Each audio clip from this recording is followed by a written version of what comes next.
Hello and welcome back, everybody. I'm Anna. Welcome. Welcome back, dreamers and new friends. If this is your first time visiting, hey, how you doing? And if you could share one of your hypes for this week, everybody gets 3 a week. I'd really appreciate it if you share one with me. And if you'd like to tell me what your favorite part of this video is in the comments section, that'd be wonderful. And if you give my video a thumbs up, it'll help people find me and put me in a better place in the algorithm on YouTube.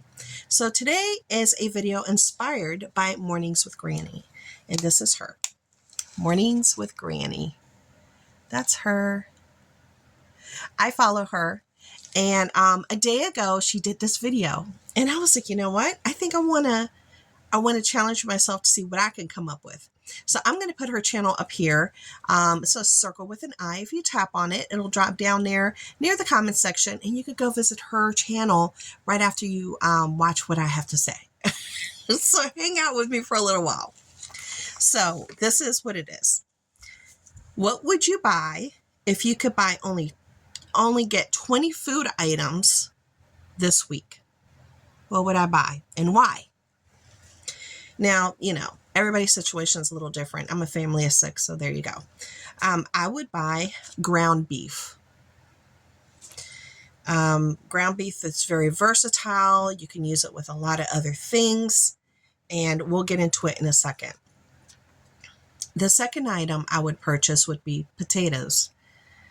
Third item, smoked beef or turkey sausage. Fourth item, rice. Fifth item, pasta, any kind of pasta. Number 6, onions.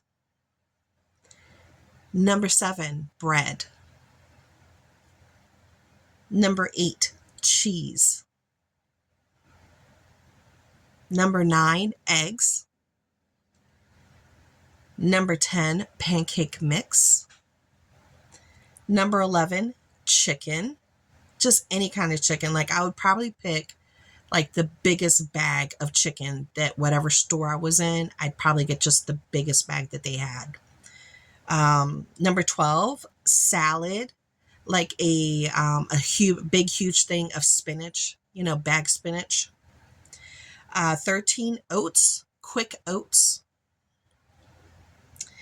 Number 14, bananas.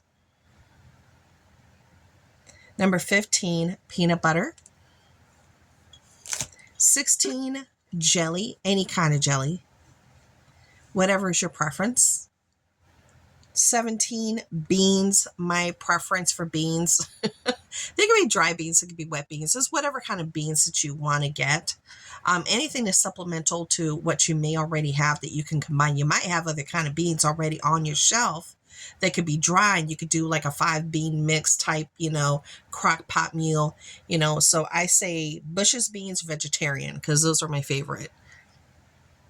18, I would get some butter, salted or I'd get salted butter, sweet cream butter. 19, butter beans. And 20, coffee. Because I enjoy my cup of coffee. I really do. I enjoy a good cup of coffee. And sometimes I really and truly look forward to it. I was kind of caught in between coffee and hot cocoa because we drink a lot of hot cocoa as well. But I put down coffee. So there you go. That's where my mind was at. So let's talk about my list. Ground beef. Okay, there's lots of different ways that you can incorporate ground beef into your meals. If you notice on my list, I also had quick oats. Now, back in the Depression era, people used quick oats or oatmeal with their ground beef to extend that meat out. Okay, I think it was like a cup of oats to 1 pound of ground beef. And they would help to make, all kinds of different things by extending it using those oats. So oats are very versatile if you put your mind to it. So you can use it on crumbles on pasta, salads, bulk up your salads, give it some more protein. You can have it on your rice. You could do meatloaf and use your oats to extend it out. You could do meatballs and oats as a filler to extend it out. You can put some of this ground beef inside your potatoes because I wanted potatoes. So you could do some baked potatoes and put some of that cheese that was on my list and some of that crumbled beef inside. And it would be very hearty to eat. Let's talk about potatoes, okay? Potatoes, you can serve up potatoes in so many different ways. You can have them mashed, you can have them home style. We prefer home style. That's when I saute the onions, which was also in my list. That was number 6. And I would saute a bunch of onions to give it a really good flavor. And then you can use the sauteed onions, of course, incorporated within your meal. And then you would do your home fries. Now, the great thing about home fries is they can really easily go into a mash. So if you don't want to have bite size anymore, you can mash them up and they're already cooked and done. And then you could turn it into something a little different for another meal. Then you can add some gravy, add your butter and your seasonings that you already have in your home. I have listed here, use as a side for meals, mashed baked potato with beef crumbles, with potatoes, delicious. Then the next thing we got is a smoked sausage. We love our smoked beef and turkey sausages. We incorporate them in so many different ways, usually on the sides for breakfast, or I chop them up really fine and I will put them inside of a pasta or a rice. I also will incorporate it within eggs. Okay, I'll chop them up real little and cook them up really good. And then I'll throw them into some eggs and I still have a lot left over. Then that afternoon, I can make some fajitas or grilled cheese sandwiches and put some of the chopped up smoked or turkey sausage in it just to bulk it up and give it some more bulk. So those are some things that you can do to consider for your sausage and put them in pasta and rice.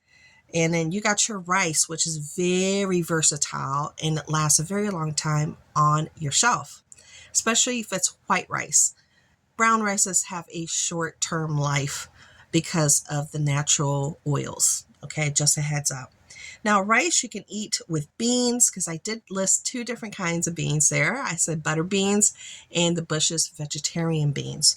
You can also eat it with the beef, with the sausage, or with the chicken. You can add some potato, mashed or just home style.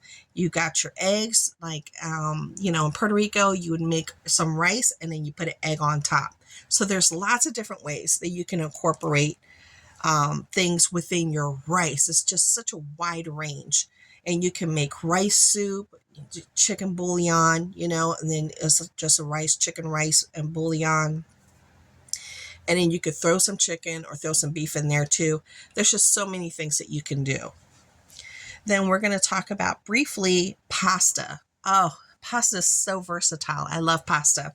Different shapes, different sizes.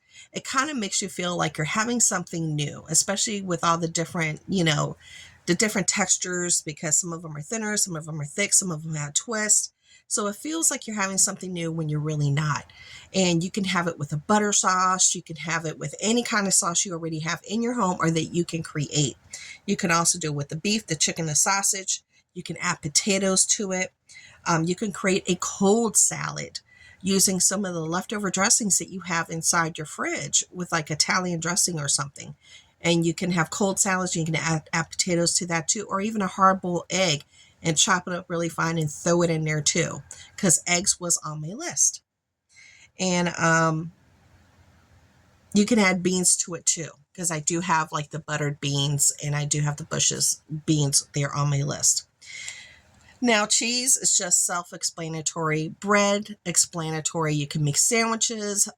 You can make them grilled. You can just make them, on the go. I did have some peanut butter and jelly on there. That's an easy eat that you could take to basically anywhere, even sitting in the car waiting for the kids. You can have it as a dinner. It's just a quick eat that kind of fills you up because of the protein from the peanut butter. Now, I did say a bag of spinach. Spinach can be incorporated within all these things I have listed, within cooking it or as a side, as a salad. It's up to you how you want to incorporate that spinach. Now, oats is a really interesting one. A lot of people kind of I don't know. There's like a lot of folks, younger folks, that shy away from oatmeal. Including my kids. I'll be completely honest. Including my kids, and they'll eat it. They'll definitely eat it, but they don't ask for it. So sometimes you got to kind of have to get creative. I did have on my list here bananas. So you can add the bananas into your oatmeal, or you can add a jelly, just a little bit of the jelly. You can add cinnamon, you can add brown sugar, any kind of condiment that you have that can just give it a little bit more oomph, make it your own. And I did come across this recipe for oatmeal creme brulee. And this was in my book here that I shared in one of my other videos just yesterday. Crock pot. I can make that in my slow cooker. This is one of the books I had picked up from Dollar Tree a long time ago. And I have so many cookbooks, and it's great just to go through them. I bend a page so I know that I want to try it. And sometimes I'll put little sticky notes sticking up so I can go right to it. But if you would like to, there you go, pause the video and write down that recipe. And there's the instructions. Just pause the video.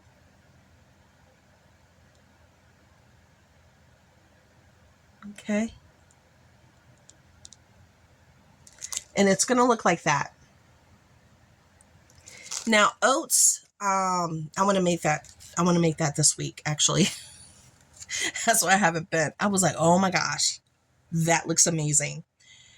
Oats, you can also incorporate it into a treat using that peanut butter. And if you have any, what's it called? The cocoa, I have that, the dry powdered cocoa, whatever it's called. You guys know what I'm talking about. If you throw that in there, you have your butter, that's on my list. And you have your peanut butter. And then you mix it up really, really, really, really, really well. Okay. And then you let it sit. Then it's like a no-bake type of cookie. There's tons of recipes for that online, and slight variations. You can add vanilla to it if you want. You can add cinnamon. You can really, change it up a little bit. If you have any leftover, chocolate chips, you can throw that in there, and that could be your treat for the week on the healthier side with your oats. Okay. Then we're talking about bananas. That's self-explanatory. Eating them by yourself. Eat it with the peanut butter. You can add it to your oats. You can even cook a banana, make a sweet banana bread if you like. If you like to make a sweet banana bread, bananas start turning, dark. You want to keep it, don't throw it away, and then make your own little dessert with it. Then we have our jelly that could be anything that you like it to be, and you can incorporate that within your meals in your mornings with your bread, with your eggs, with your sausage, however you want to eat it. Then we have our Bush's beans, which could be, lent easily into all these other things I spoke about. We got the butter that's great for cooking. I already have olive oil. I already have other staples. Then we got our butter beans. That's another great alternative. It's just a large lima bean. And I thought about the butter beans because specifically the Margaret Holmes butter beans, the canned ones, already seasoned, already ready to go, honey. Just heat and eat. They are delicious. And they're very large.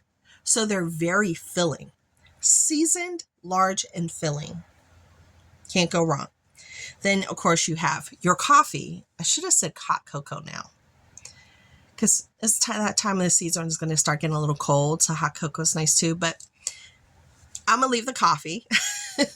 That's self-explanatory. And coffee can also be incorporated in different desserts that you can make at home with the few things that you already have with just a few ingredients. Okay, so always go through your home, your pantry, look inside your fridge. I cleared out my fridge this week. I sat there with a chair and I was chucking so much stuff, so much. And I was doing the same thing with our freezer. You forget what you have in there. Your husband is bringing in stuff too, because I buy stuff, my husband buys stuff. And then you just don't, it's like 2 ships in the night. You look in there, you're like, where did that come from? My husband bought it. So You know, always try to stay on the same page of what's in there and what can you incorporate and what can you use, and also what's on your shelves. I did a video about yikes. What did I find on my shelves? Some shelves that I just hadn't looked at in a long time, just because of, I talk about it there on that video. I won't bore you with it, but always be aware of what you have and how you can incorporate it within your list of items here. Like you see, this is my list with your list of items to make even better meals. You'd be surprised of what you have that can make things just so much better already in your home. So I'd love to see some of y'all do this, to tell me what your list would be. What would you bring into your home if you can only get 20 items, 20 food items for the week to make meals for your family? I hope you enjoyed this. Tell me what your favorite part is. Tell me what kind of meals you would include, or even a partial or full list of what you would bring in for your home. Go check out Mornings with Granny. I will put her up here so you'll be able to find her. And go check out my other videos. I really appreciate it. And thank you so much for supporting me. Talk to you guys later. Bye.